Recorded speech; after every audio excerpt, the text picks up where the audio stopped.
Totoo po ba yung mga ligaw na kaluluwa or yung mga multo? Kapag namatay ba ang isang tao, possible ba na makapaggala pa yung kaluluwa nila para magpakita or magparamdam sa mga mahal nila sa buhay? So, I'm not gonna give my own opinion because my opinion, it doesn't matter. And hindi tayo magbe-base sa mga nakasanayan natin. Hindi porkit nakasanayan ay tama na. We will ask God Himself kung ano yung sinasabi niya sa mga multo. Okay? Siyempre, gamit yung salita niya. The Word of God. This is the truth right here. No? Kung masaktan man kayo, at least na-proclaim natin yung truth. Di-discuss din natin yung mga ibang verses na may word na ghost. Kasi alam ko, may mga maglalapag na naman dyan ng verse about si King Saul, tinawag si Prophet Samuel, paano yung sinabi ng disciple, nakakita sila ng ghost, i-explain natin yan mamaya. Pero, straight answer, totoo ba yung mga ligaw na kaluluwa o yung mga multo? No. And just as each person is destined to die once, and after that comes, ano daw sunod? Judgment. Sinabi ba dyan na, after that, pwede kayo mag-roam ng 40 days sa earth? Hindi. Sabi dyan, after that, judgment agad. Linaw doon, di ba? Kasi ang popular belief ngayon, 40 days pa, nandyan pa yung kaluluwa niya, nagagala-gala. Comfort Lalo, mahal natin sa buhay yung nawala, di ba?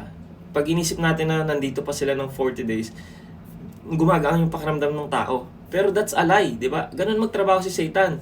He will deceive you.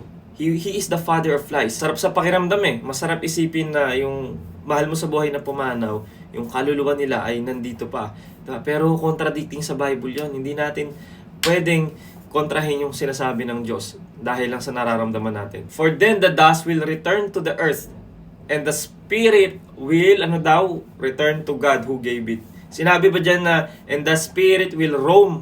Maglilibot pa yan sa earth ng 40 days. Walang ganon. Another proof ay yung sa Luke 16, yung rich man and Lazarus. Diba? Pagkamatay nila, yung rich man napunta sa Hades, sa torment. Yung isa napunta sa paradise, Abraham's bosom. Di na sila naggala-gala yung kaluluwa nila dito kasi walang ganon. Okay? So paano naman yung mga taong nagsasabi na, nakita ko si Gento ganyan. Nagparamdam sa akin si Gento ganyan. Those are demonic manifestations. But I am not surprised. Even Satan disguises himself as an angel of light. So yung sinasabi niyo pong mga multo na nagpakita sa inyo, demonyo po yan. Okay? Sabi dyan, so it is no wonder that his servants also disguise themselves as servants of righteousness. In the end, they will get the punishment their wicked deeds deserve. Satan and demons, they will deceive you. Okay? Lilinlangin ka nila. They can disguise as a familiar spirits or yung tinatawag yung ghost. Kaya nga mahigpit na pinagbabawal ng Diyos yung medium or yung mga espiritista. Do not defile yourselves by turning to mediums or to those who consult the spirits of the dead. I am the Lord your God. Linaw, di ba? So bakit mahigpit na pinagbabawal ng Diyos na kumontak ng patay? Kasi alam niya, yung kinokontak nyo, demonyo. Demonic impersonators. So clear po na kapag namatay ang isang tao, hindi po pwedeng naggagala-gala pa yung kaluluwa nila para magparamdam sa inyo, magpakita, bantayan kayo. Sobrang contradicting po nun sa Bible. And this is not according to King, This is according to the Word of God. Hindi po natin pwedeng kontrahin yung sinasabi ng Diyos dahil lang masasaktan yung feelings natin or dahil lang, hindi. Ang sarap sa pakiramdam na isipin na yung mahal ko sa buhay, nandyan pa for 40 days We cannot trust ourself. And sabi sa Bible, Jeremiah 17:9, heart is deceitful above all things and is desperately wicked. Balik tayo kay King Saul. Sa Old Testament, kung di nyo po nababasa yon, meron po kasing scene doon na si King Saul ay nagtawag ng medium para isamon si Prophet Samuel na patay na. And then, lumabas si Prophet Samuel, nagulat sila.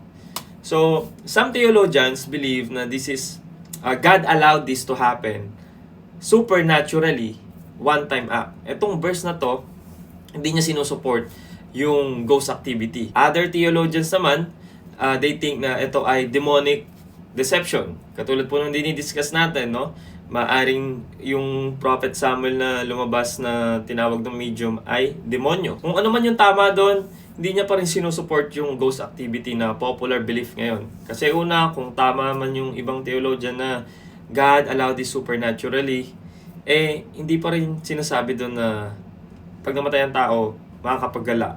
Kasi tumawag ng medium pinagbabawal nga ng Diyos yun Kasi maaaring ang kausap mo demonyo. Okay? And yung other theologians na naniniwala na hindi, demonyo yun yung lumabas doon. Clearly na hindi talaga totoo yung ghost activity na kapag namatay ka, makakapagala ka pa. How about naman yung sinabi ng mga apostol na parang nakakita sila ng multo. Okay? Babasahin natin yung sa Luke 24:37. The whole group was startled and frightened, thinking they were seeing a ghost. Okay? This is NLT version. Pero sa ibang version po, like KJV and ESV, ang nakalagay dyan, spirit. But they were startled and frightened and thought they saw a spirit. That's why context is everything. Okay? Babasahin natin to in context. At inisip ng mga disciple na nakakita sila ng multo.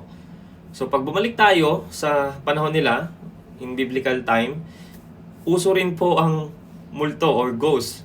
No, popular belief din yon sa kanila kahit sa mga Hudyo, naniniwala sila doon. Ay nagulat yung mga apostol namatay si Jesus, ngayon nasa harapan na nila, nakatayo. Hindi nila ma-process logically. Kaya ang unang reaction nila, fear, and then inisip nila, multo yung nakikita nila. Pero ni-rebuke at kinorek agad sila ni Jesus. Basahin natin yung sumunod na verse. Why are you frightened? He asked. Why are your hearts filled with doubt?